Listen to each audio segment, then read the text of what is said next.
It's early morning at Wellfleet's weekly farmers market, an Outer Cape institution. And today, like most days when the market is open, Chef Michael Ciraldi is on the prowl. Bitter melon.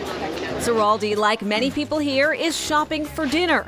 But unlike most shoppers, his dinner is a 7-course tasting menu prepared for 50-plus guests at his Harborside restaurant. I'm the chef and partner at Ciraldi Restaurant, partner with Jessie Ciraldi, mother of my children, amazing artist, and the best wife. When I go to the farmer's market, I'm not necessarily looking for something specific. I go to see what these farmers have, because the farmers out here, all their farms are really small. But I will take not all your beets, I'll leave a beet. We change our menu every day so that we can best utilize exactly what these farmers have, but there's always some unexpected ingredients at the farmer's market. These are finger limes. It's like caviar of the citrus world.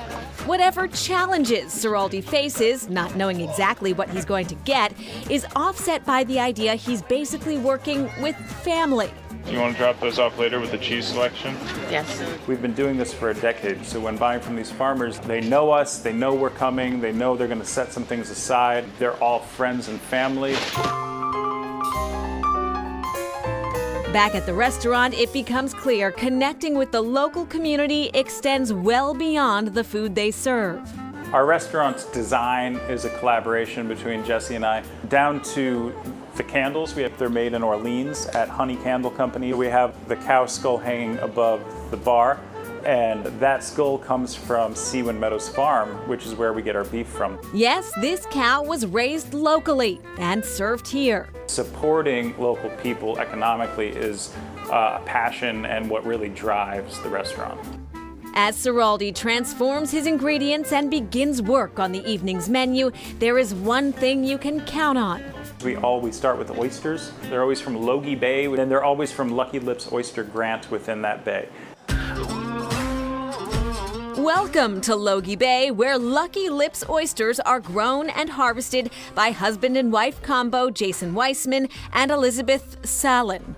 I think oysters are more than a food. There is an experience, that vitality that you have when you eat a raw oyster that is no comparison, maybe other than jumping in the ocean first time of that day. The couple had their first date here, but had no idea 3 kids later this would be the spot they farmed together. I never had any plans to be an oysterman and be working with my wife every day, but that is what I do, and it's better than I could have planned for. This area has been producing award-winning oysters naturally since the 1800s. Today, growers differentiate themselves with practiced techniques to shape their own signature Wellfleet oyster. That's our Lucky Lips oyster. That's what Ciraldi likes, this small little deep cup, little nugget. I think Michael puts about 3 of these on a plate, and then he can kind of play with the different flavors. That's why I do this every day. It's 5:15 back at Ciraldi's restaurant, and as guests are seated, Michael and his team shuck and prepare their first course. Everyone sits at the same time, and then basically I'll get up and give a brief presentation of the menu.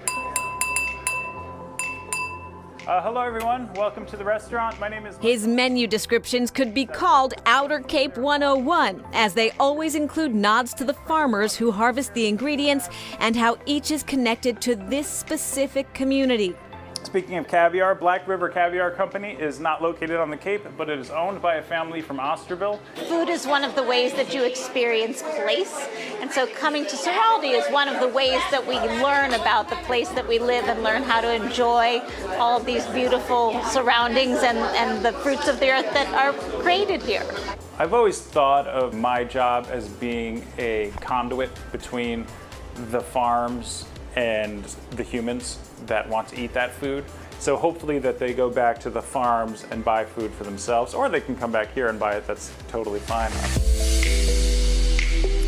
On days when the market is not open, Chef Michael Ciraldi makes house calls, visiting some of those same local farms for his ingredients and occasionally even picking them off the vine if they haven't been harvested.